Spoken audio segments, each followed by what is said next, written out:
제목을 한번 따라해 주시기 바랍니다. 신앙의 베이스 캠프.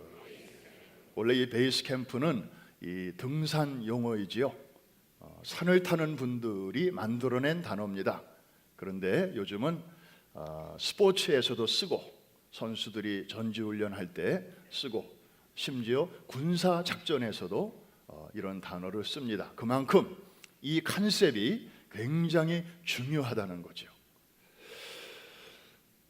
해발 8,848m의 에베레스트 산은 히말라야 산맥 중에서도 최고봉이요, 오죽하면 세계의 지붕이라고 일컬어지고 있습니다. 그런데 이런 높은 산을 오를 때는 이 근처의 베어 마운틴이나 그런 정도의 산을 오를 때와는 다른 특별한 방식을 사용한다고 합니다. 우선은 산 중턱에다가 소위 베이스 캠프를 설치합니다. 사진 한번 보시면 바로 저런 거죠. 저 앞에 보이는 산 정상이 목표인데, 이제 이렇게 중간쯤에 저렇게 돕는 사람들과 또 등반자들과 또 짐꾼들이 함께 머물 수 있는 그런 베이스 캠프를 칩니다. 저기는 물도 있고 음식도 있고 그리고 통신 시설도 있어서 늘 이렇게 연락할 수 있습니다. 그 다음에는 저기서부터 시작해서 이제 일정 구간을 이제 올라가는 것입니다. 그리고는 다시 베이스 캠프로 철수합니다. 우리 생각에는 올라갔으면 거기다가 텐트를 치고 그 다음에는 거기서부터 시작해야 될 것 같은데, 전문가들은 그렇게 하지 않습니다. 올라간 다음에 다시 저 베이스 캠프로 내려옵니다. 그 다음날 가는 길을 알아뒀으니까 그 다음날 저기를 다시 출발해서 좀 더 높은 곳까지 또 갑니다. 빙벽을 따라서 이제 어렵게 가죠. 그런 다음에는 다시 베이스 캠프로 철수를 합니다. 그리고 그 다음에는 좀 더 높은 곳까지 이렇게 하기를 몇 차례 하다가 결국에는 마지막 날 정상 정복에 성공을 하는 것이죠. 저는 이런 모습을 영화나 또 무슨 책에서 볼 때 전에는 참 이해가 안 갔어요. 어렵게 올라갔으면 거기서 좀 쉬었다가 거기서부터 올라가야지, 왜 다시 올라간 길을 저렇게 내려오나, 아깝지도 않은가. 그런데 그 이유를 나중에 알게 되었습니다. 여러분 한번 상상해 보십시오. 해발 2,000m도 높지 않아요? 우리가 멕시코 요번에 갔는데요, 어떤 분들은 숨이 조금 가쁘다고 그래요. 그 멕시코 시티가 이게 해발 한 2,000m 정도 되는 그런 높이거든요. 벌써 호흡이 가빠요. 산소가 희박해져요. 그래서 축구 선수들은요, 멕시코에 가면은 불리해요. 거기 선수들은 폐활량이 좀 커요. 거기서 태어났기 때문에. 근데 한국 선수들은 박지성 같은 선수는 예외지만 일반 선수들은 조금만 뛰어도 막 숨이 가빠요. 이 4,000m, 5,000m 정도만 올라가면 기압은 내려가고요, 산소는 희박해지고, 그래서 두통, 피로, 그 다음에 호흡곤란, 그리고 식욕부진, 배는 고픈데 입맛이 없어지는 그런 현상이 생기고요, 그 다음에는 시력장애가 와요. 앞이 잘 안 보여요. 그리고 더 심하면 환각 증세까지 생긴다고 합니다. 마치 사막에서 신기루가 이렇게 보이듯이. 그래서 정신을 똑바로 차리지 아니하면 발을 헛디디거나 그래서 추락하는 일들이 종종 일어나는 것입니다. 소위 이런 고산증, 영어로 하면은 High Altitude Illness라고 하는 그런 아주 티피컬한 그런 증세들이 누구에게나 찾아오기 때문에 한 번에 오를 수 없다는 거예요. 우리 몸이 거기에 적응이 돼야 되는 거예요. 그래서 올라갔다가 또 내려오고, 조금 더 올라갔다가 내려오고, 좀 더 멀리 갔다가 또 내려오고, 이런 사이에 이제 몸을 만드는 거죠. 정상까지 올라갈 수 있는 그런 컨디션을 만드는 것입니다. 게다가 정상 가까이 가면 날씨가 분단위로 바뀌기 때문에 이게 베이스 캠프와 늘 이렇게 교신이 가능해야 됩니다. 그래야 여차하면 이제 헬리콥터를 보내거나 또 그 수단을 사용할 수 있기 때문이지요. 그래서 이 높은 산을 정복하는 데 있어서 이 베이스 캠프는 쳐도 되고 안 쳐도 되는 그런 게 아니고, 이거는 없어서는 아니 되는 너무나 중요한 그러한 시설인 것입니다.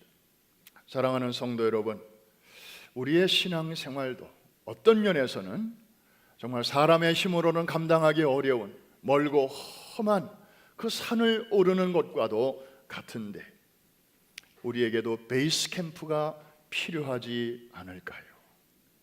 이 베이스 캠프에 따라서 여러분의 신앙과 삶이 과연 해낼 것이냐, 아니면 좀 하다가 중간쯤에서 내려올 것이냐, 이것이 결정될 수도 있기 때문입니다.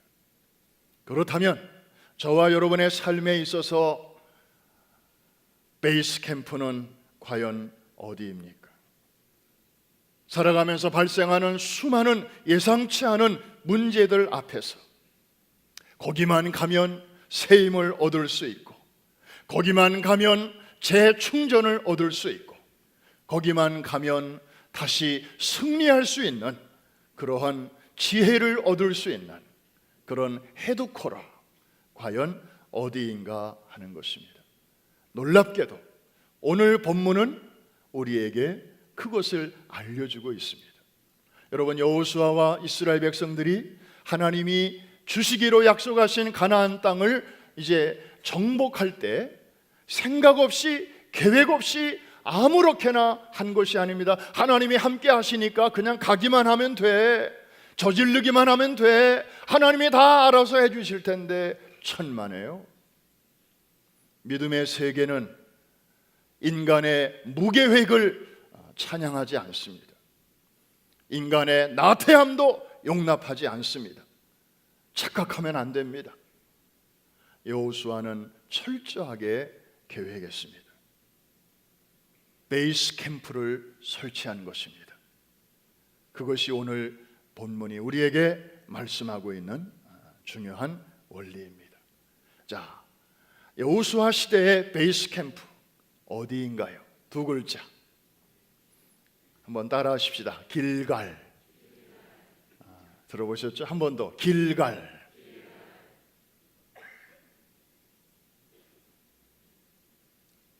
여호수아와 백성들이 요단을 건너서 처음으로 밟은 가나안 땅의 이름이 바로 길갈이었습니다. 자, 그 당시에 베이스 캠프인 길갈, 성경에서 어떤 지역이라고, 거기서 어떤 일들이 있었는지 여러분들이 한번 살펴보시면, 거기가 그렇게 중요한 곳이었구나. 우리는 여리고가 제일 중요한 데인 줄 알았는데, 여리고 전투를 이기기 위해서는 바로 이 길갈이라는 곳이 있었구나. 이것을 우리가 알게 될 것입니다.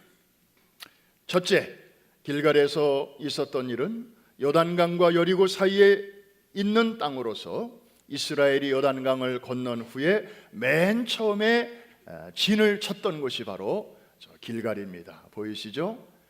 위에서 아래로 내리는 그 물이 바로 요단강이고, 여호수아와 이스라엘 군대가 서쪽에서 동쪽에서 서쪽으로 빨간 화살표 방향으로 이제 요단강을 건넙니다.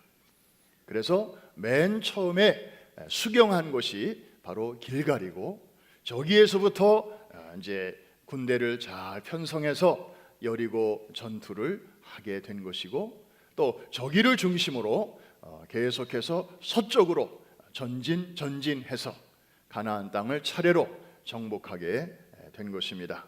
우리 성경 한번 확인해 보겠습니다. 여호수아 4장 19절.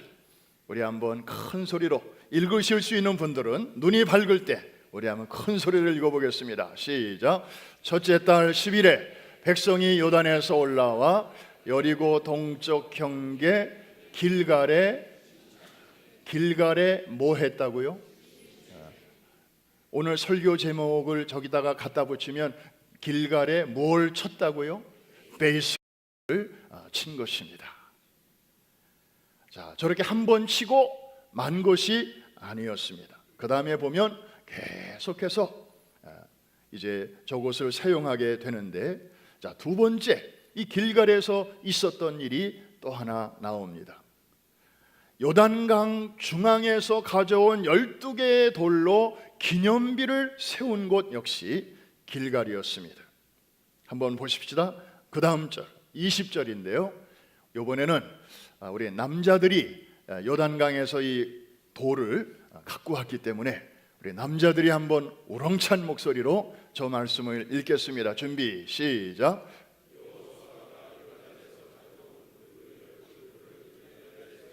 그 12돌을 어디에다 세웠다고요? 길갈에다가 세운 것입니다. 평소보다 물이 넘실되어서 사람들이 건널 수가 없었을 때 하나님께서 상류에 산사태가 나게 하셔서 물의 흐름을 일시적으로 끊으시고 200만에 가까운 히브리 민족들이 이제 요단을 건너 가나안 땅에 첫 발을 디딜 수 있도록 하셨는데, 그때 여호수아는 생각하기를, 이 기적은 우리만 보기에는 너무 아깝다. 이제 곧 물이 합쳐질 텐데 이 놀라운 하나님의 구원의 은총을 오고 오는 세대들에게 전해야 되지 않겠냐? 신앙생활을 우리만 잘해서는 안 되지 않는가? 우리 후손들이 이 돌이 뭐냐고 묻거든. 그때 우리가 이런 상황에 있을 때 우리의 아버지 되시는 하나님께서 이렇게 그 강한 팔로 우리를 이 강을 건너게 하셨단다. 봐라, 저 돌은 이 강변에서 주워온 돌이 아니야.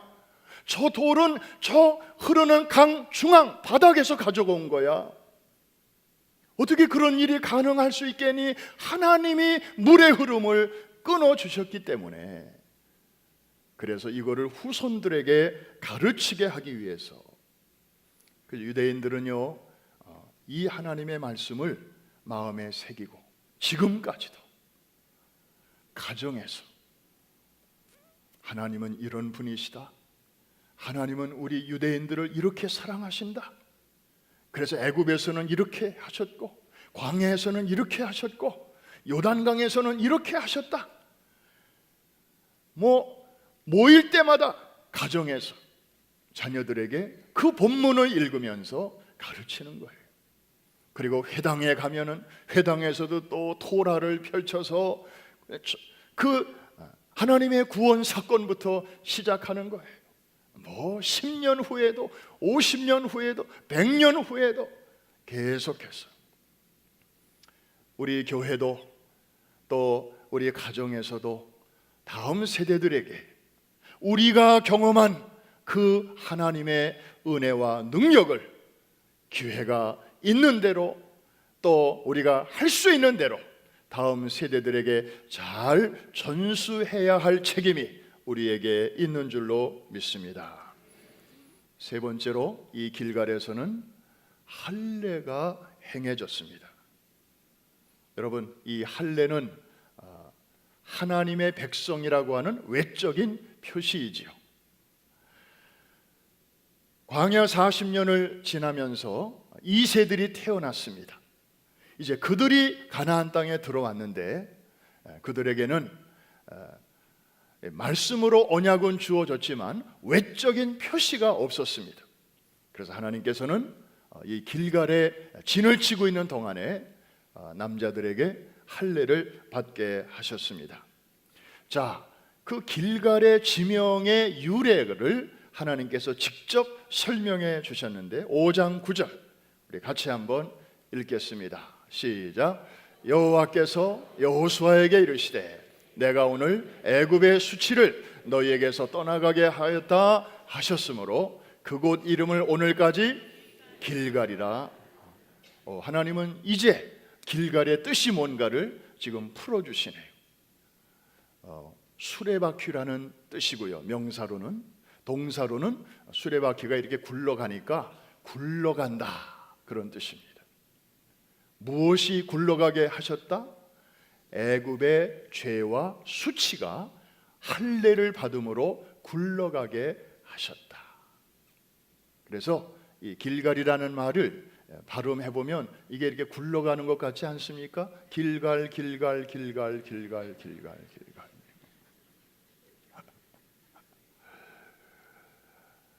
애굽에서 400년 동안 노예로 있었어요. 우리 한국 사람들은 일본 치하에서 겨우 36년밖에 있지 않았는데도 아직도 일본의 문화가 우리 안에 남아 있어요. 건축 용어 보면 일본 용어 참 많습니다. 양복 용어 보면 일본 용어가 많습니다. 그런데 400년 동안이나 거기 살았으니 얼마나 이게 이렇게 찌들어 있겠습니까?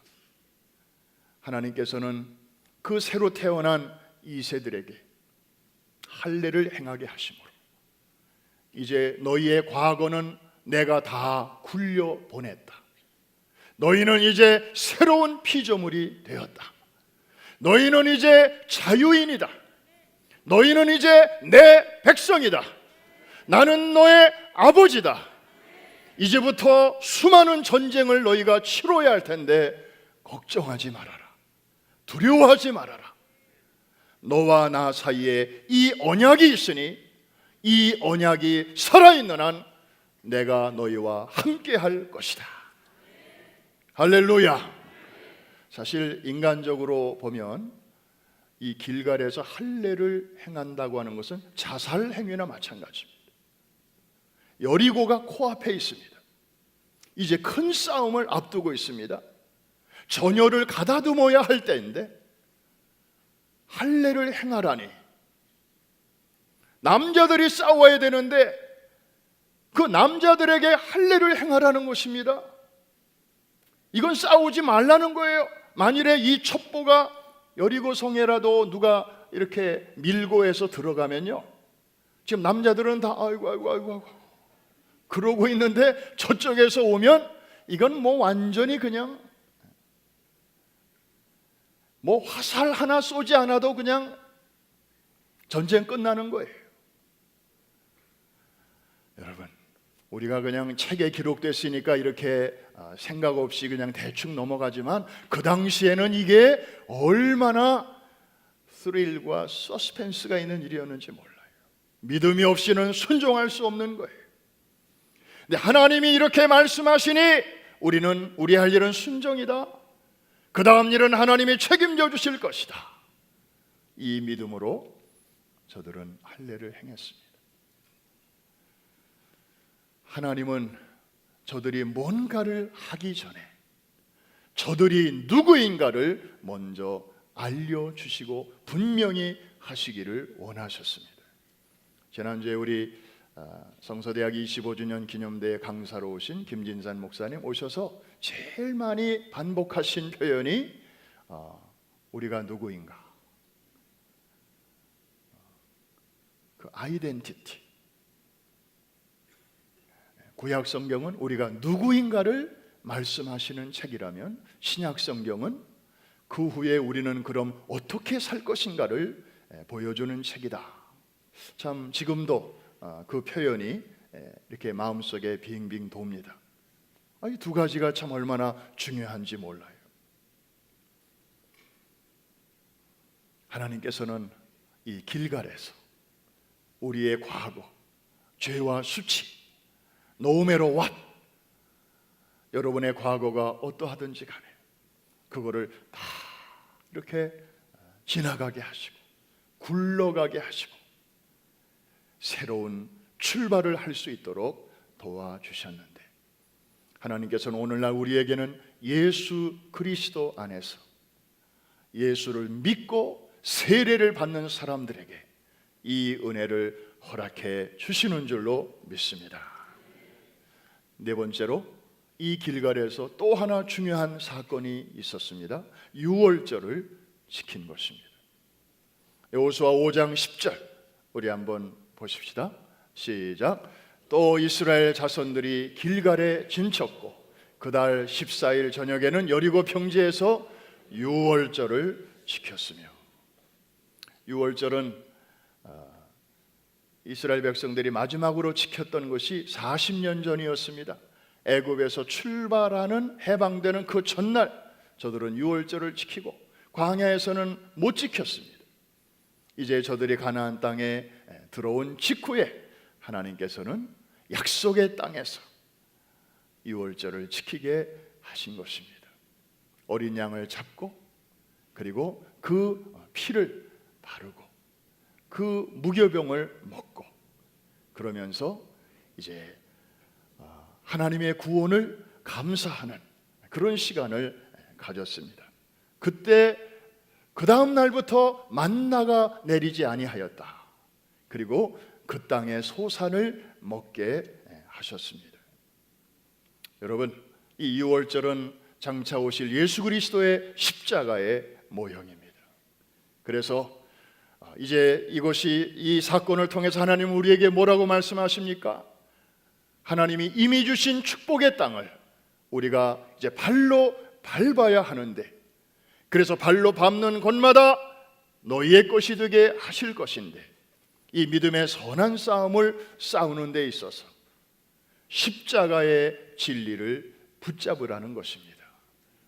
내 힘으로 하려고 하지 말고 예수 그리스도의 보혈의 은총을 의지하고 모든 일에 있어서 십자가를 거기다가 갖다 대고 주의 능력을 의지하거라. 그리하면 주님께서 앞서가시고 싸워주시고 그리고 인도하여 주실 것이라고 하는 놀라운 진리를 우리에게 말씀하고 있는 것입니다. 한번 따라해 주시기 바랍니다. 십자가로 시작하라. 그래서 뭐든지 우리도 매달 성찬을 합니다. 매월 첫 주일에 합니다. 오늘이 바로 그날입니다. 성찬은 구약의 이 유월절입니다. 나 위하여 죽으시고 피 흘리신 그 주님의 살과 피를 우리가 기억하면서 그것을 믿음으로 받는 것이죠. 십자가로 시작할 때 하나님께서는 부활의 능력으로 여러분과 함께 하시고 도와주실 줄로 믿습니다. 십자가 없는 부활은 없습니다. 십자가를 우회하는 하나님의 축복은 없습니다. 한 번 더 따라해 주시기 바랍니다. 십자가를 통과하자. 십자가로 시작하자. 그럴 때 하나님께서 여러분과 함께해 주실 줄로 믿습니다. 마지막 한 가지만 더 우리가 길갈에서 있었던 일을 생각해 보면, 우리가 종합적으로 정리해 볼 때 전쟁 중에 이 길갈은 저들의 모든 삶과 신앙의 중심지 역할을 했다고 하는 것입니다. 초창기에만 그런 것이 아니고 본격적인 정복 전쟁이 진행이 되어서 저들이 중부 지역을 점령하고 그 다음에 남부 지역을 점령하고 그 다음에 북부 지역까지 점령할 때에도 저들의 출발점은 항상 길갈이었다고 하는 사실. 우리 한번 여호수아 10장으로 넘어가 보겠습니다. 10장쯤 되면 이제 길갈은 안 나올 법한데 길갈이 또 나와요. 한번 확인해 보십시다. 10장 6절. 이 상황은 가나안 족속 중에 한 족속인 기브온 사람들이 여호수아를 속였잖아요. 그래서 화친 조약을 맺었을 때 그 주변에 있는 가나안 다른 족속들이 화가 나서 이제 자기들을 배반한 기브온을 공격하러 왔을 때 기브온 사람이 여호수아에게 긴급 SOS를 요청한 것이죠. 그때 여호수아는 어디 있었나요? 바로 거기 있었습니다. 우리 6절 말씀 다 같이 시작. 기브온 사람들이 길갈 진영에 사람을 보내요. 여호수아에게 전하되 당신의 종들 돕기를 더디게 하지 마시고 속히 우리에게 올라와 우리를 구하소서. 산지에 거주하는 아모리 사람의 왕들이 다 모여 우리를 치나이다. 빨리 와서 도와주세요 하는 전가를 어디에 있는 여호수아에게 보냈다고요? 길갈로. 자, 이 전가를 받은 여호수아, 마음으로는 얼마 전에 속았기 때문에 괘씸하지만 그래도 언약을 맺었기 때문에 어쩔 수 없이 도와줄 수밖에 없었는데, 우리 9절 말씀 같이 한번 보겠습니다. 시작. 여호수아가 길갈에서 밤새도록 올라가 갑자기 그들에게 이르니. 출발점이 어디였어요? 길갈이었습니다. 베이스 캠프. 거기서 그 소식을 듣고 위기에 처한 기브온 족속을 도와주러 밤새도록 달려갔다 그랬습니다. 결국 여호수아는 승리했죠. 시간이 모자르게 되었을 때에 여호수아는 그 전에 아무도 해본 적이 없는 위대한 기도를 하게 됩니다. 혹시 기억나시나요? 무엇아 멈추어라, 태양아 멈추어라, 무엇아 머무르라, 달아 아얄론 골짜기에 머무르라. 시간을 위한 기도, 하나님의 뜻을 마저 완성하기 위해서 Oh God, give me more time. Not for me, but for you. 이런 마음으로 기도했을 때 하나님께서는 놀라운 방법으로 여호수아가 finish 할 수 있도록 도와주신 것입니다. 이게 바로 여호수아 10장 앞부분에 나오는 사건입니다. 15절 한 절만 더 보겠습니다. 이런 중부 지역의 전쟁에서 승리를 거둔 여호수아는 거기다가 수경지를 옮겼는지 한번 보십시다. 15절 시작. 여호수아가 온 이스라엘과 더불어,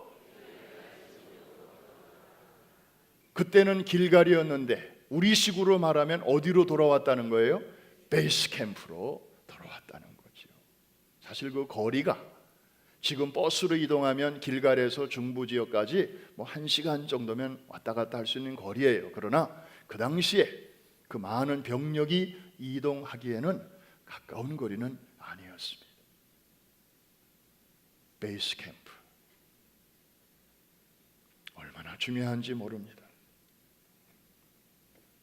여러분, 자, 여기까지는 그들 얘기인데 오늘 하나님이 이 옛날에 있었던 사건을 통해서 오늘 저와 여러분에게, 우리 교회에 주시는 메시지는 무엇입니까? 혹시 주무시는 분이 계시면 이제부터 깨어나셔도 괜찮습니다. 이제부터가 중요한 거예요.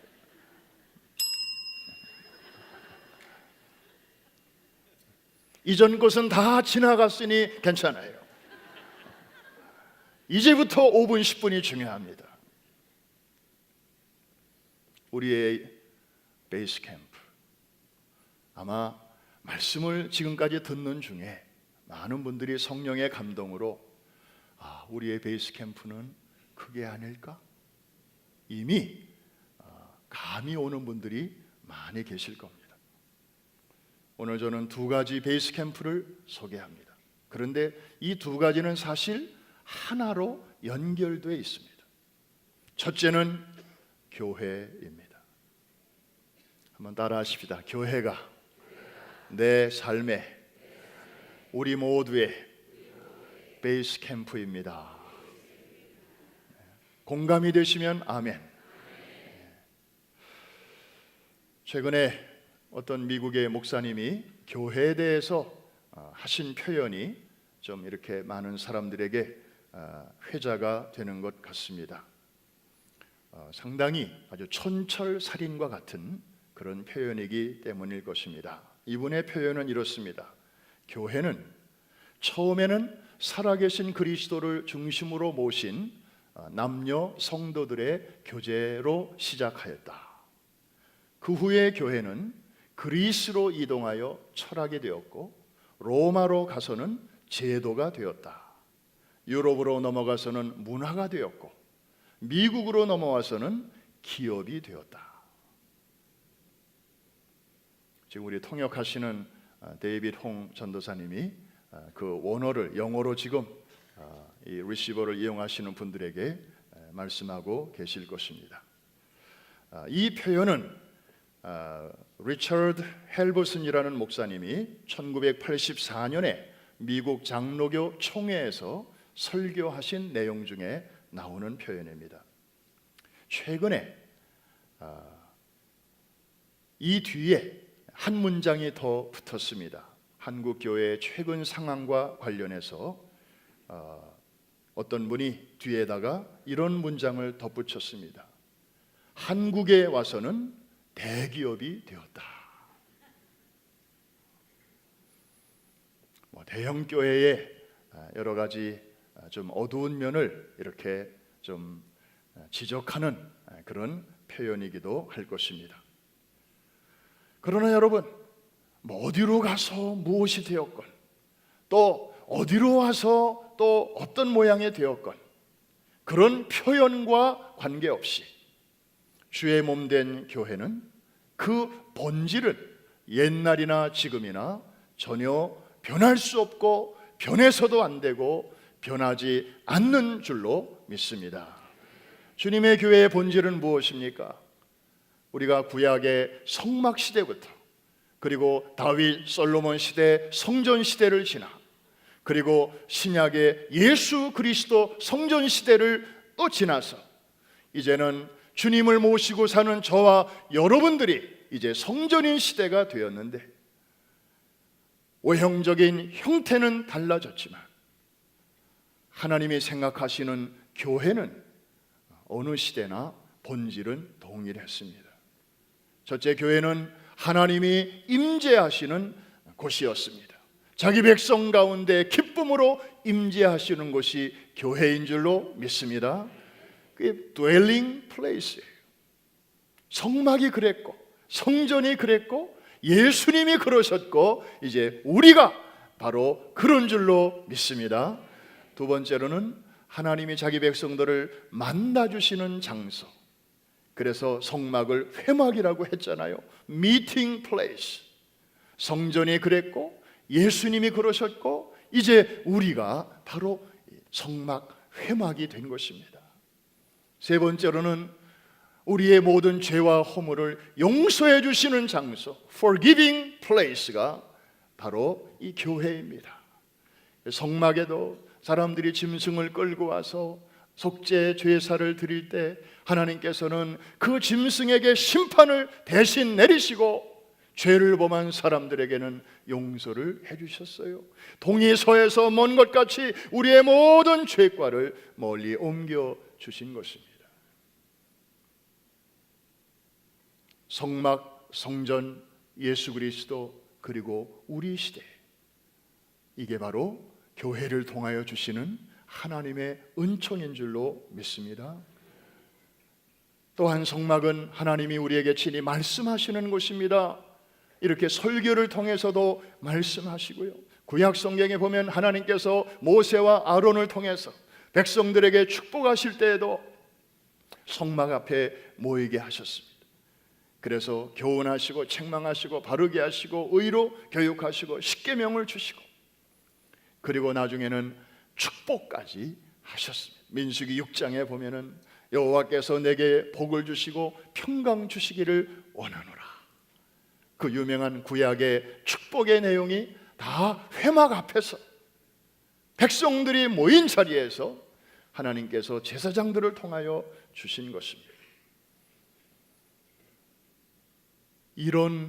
이토록 정말 놀라운 하나님의 사랑과 은혜가 가득한 이 교회, 물론 장소나 건물이 아니죠. 이제는 구원받은 사람들의 모임입니다. 그런데 이 모임 가운데 하나님은 기쁨으로 임재하시고 우리를 만나주시고 용서해 주시고 말씀해 주시고 축복해 주시는 줄로 믿습니다. 구약의 성도들이 광야를 지날 때에도 성막을 중심으로 살았습니다. 저들이 텐트를 칠 때에도 출입구가 항상 중앙에 있는 성막을 향하게 치게 하셨습니다. 밤에 잠잘 때 텐트문을 닫을 때 활활 타오르는 불기둥을 보면서, 야, 하나님이 밤새도록 우리를 지켜주실 것이니 감사합니다. 우리 편안히 쉬겠습니다.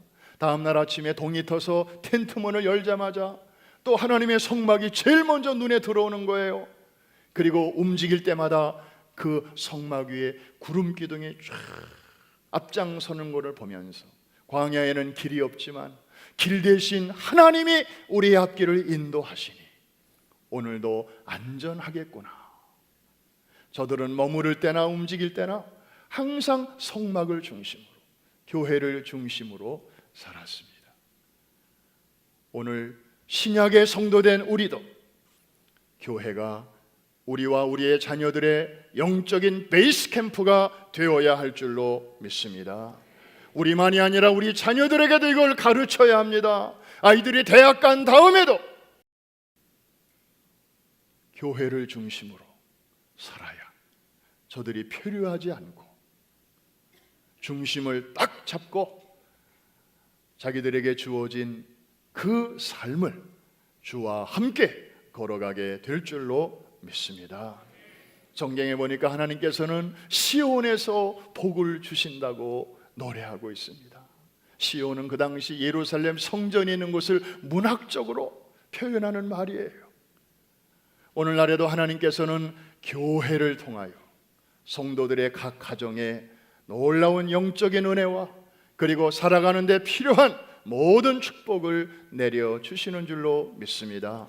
우리 장로님 아까 기도해 주신 대로 이 성전을 통해서 흘러나오는 생수의 강이 이제 우리의 심령을 적시고 성도의 가정을 적실 뿐만 아니라 이제는 저 메마른 광야까지 흘러가고 저 죽음의 바다 사해까지 이르게 될 때에 죽었던 바다에서 물고기가 가득하고 배마다 만선의 기쁨을 노래하는 생명의 역사, 우리만 사는 게 아니라 남도 살리는 놀라운 역사가 교회를 통하여 오늘도 일어나게 되는 줄로 믿습니다.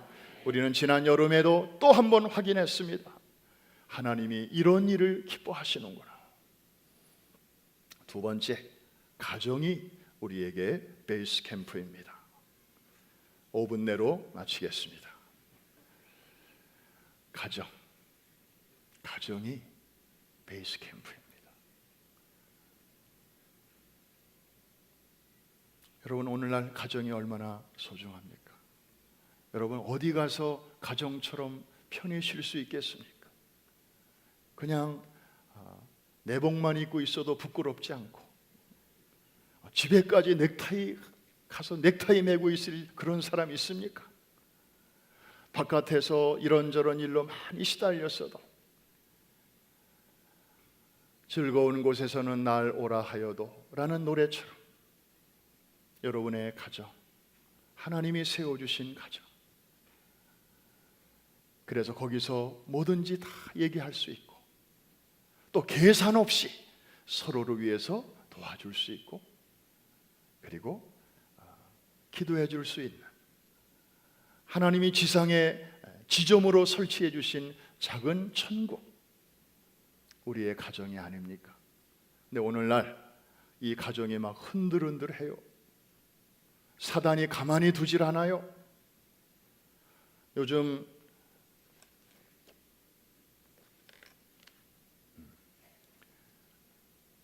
우리의 소통을 정말 원활하게 해주는 신통방통한 물건이 나왔습니다. 바로 핸드폰인데 처음에는 너무너무 좋아했는데 시간이 지나다 보니까 오히려 부작용이 생겨요. 이것 때문에 가족끼리 소통이 안 돼. 식당에 가도 음식 주문할 생각을 안 하고 다 이것만 보고 있어요.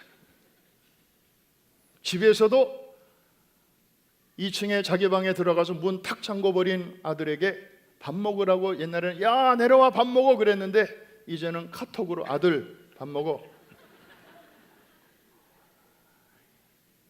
이 휴먼 터치가 점점 없어져. 하이테크 때문에 하이터치가 점점 설 자리가 없어지고 있어요. 기계가 다 해주는. 옛날에는 엄마 이거 어떻게 해? 아빠 이건 어떻게 하면 돼요? 이거 어떻게 조립하면 돼요?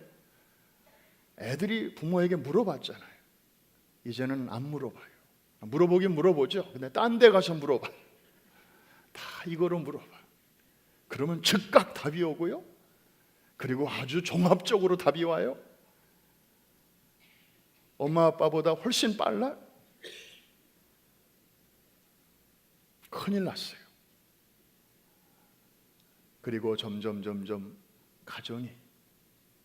근데 한국 같은 경우는 지금 초저출산, 이제 0.9 금방 그쪽으로 내려갈 거예요. 이거 이제 인구 절벽이 오고 있는 것입니다. 가정이 점점 설 자리가 없어집니다. 시대가 그렇게 흘러가고 있습니다. 이게 시대의 풍조입니다. 이민사회도 한국보다는 빠르진 않지만 이제 거기가 그렇게 가면 여기도 조금 있으면 그렇게 옵니다. 젊은이들이 결혼이 점점 늦어지고 있습니다. 출산도 결혼한 다음에 빨리 더 늦기 전에 해야 될 텐데 급하지 않습니다.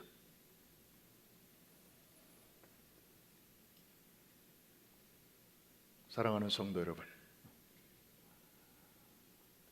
이 가정을 우리가 베이스 캠프로 다시 살려야 될 줄로 믿습니다. 이 각박한 세상을 우리가 잘 헤쳐나가기 위해서, 험산줄령을 넘고 정복하기 위해서는 이 베이스 캠프가 그 역할을 잘 해야 되는데, 교회에만 이것을 맡기기에는 너무 약합니다.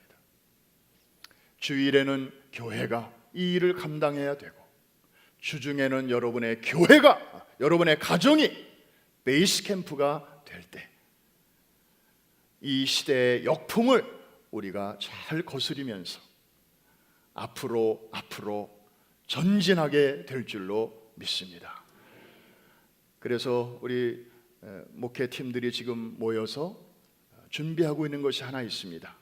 어떻게 하면 우리가 이 가정을 좀 건강하게 잘 세울 수 있을까? 다 바쁘고 힘들지만 그럴수록에 우리가 가족끼리 모여서 5분이라도 10분이라도 가정 예배를 드리는 그런 시간이 필요하다. 그래서 새해 첫 주일부터 예년에는 보통 40일 특별 기도회 이런 거를 했는데, 이제는 40일 그러면 숨부터 막혀요. 그냥 일주일 하자 그러면 하겠는데 40일 하자 그러면 그냥 벌써 숨이 탁 막혀요.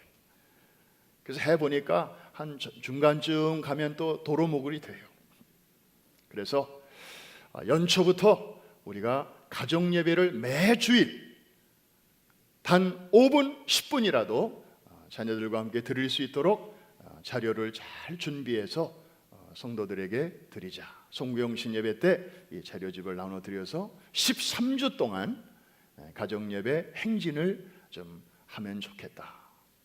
좀 준비하고 있습니다. 왜 13주냐? 우리가 여호수아서를 공부하다 보니까 그 강력한 여리고성이 무너진 게 이스라엘 백성들이 하루에 한 바퀴씩 돌고 마지막 날 7바퀴를 돌았을 때 그 여리고가 무너지지 않았나. 더해 보니까 13바퀴더라고요. 우리가 믿음으로 그렇게 여호수아에 있는 말씀을 우리가 마음에 품고 한번 전진할 때, 아유 우리 집은 안 돼요, 다 너무 바빠요, 모이는 것 자체가 힘들어요, 별의별 익스큐즈들이 많이 있을 것이지만 여러분 그거 다 사탄의 속임수라고 여기시고 5분, 10분 It's okay.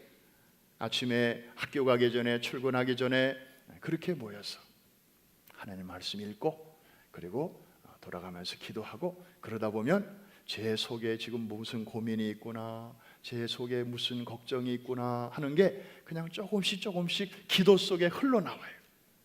그럼 야 대화하자, 너 뭐가 고민이야? 이래서 애들이 말하는 게 아니에요. 평소에 그게 돼야지, 안 하다가 갑자기 뭘 얘기하라면 애들이 되겠어요? 그런데 그런 분위기 속에서 아이들이 서서히 마음이 열리면서 영적으로 터치가 되고, 내가 혼자가 아니구나, 우리 가족이 내 뒤에 있구나, 누군가 나를 위해서 기도해 주는구나, 아이들은 잊을 수 없는 소중한 추억을 간직하게 될 것이고, 대학에 가서도 그 시간을 그리워하게 될 것이고, 그리고 어떤 심각한 유혹을 만났을 때, 하마터면 크게 실수할 수 있는 그런 상황 속에서도 성령께서 기억나게 하시고, 그래서 실족지 않도록 지켜주실 줄로 믿습니다. 말씀을 맺습니다. 신앙의 베이스 캠프, 오늘부터 시작되는 이 새 회기년도, 여러분들의 베이스 캠프를 다시 한번 전열을 가다듬고, 우리가 교회를 중심으로, 그리고 주중에는 여러분의 가정을 중심으로 견고하게 세워 나갈 때, 우리 앞에 놓여 있는 험산 줄령도 여호수아와 그의 군대들이 마침내 넉넉히 다 정복한 것처럼 우리 모두에게도 그 기쁨을 우리에게 주실 줄로 믿습니다. 그 일의 주인공들이 다 되시기를 주의 이름으로 축원합니다.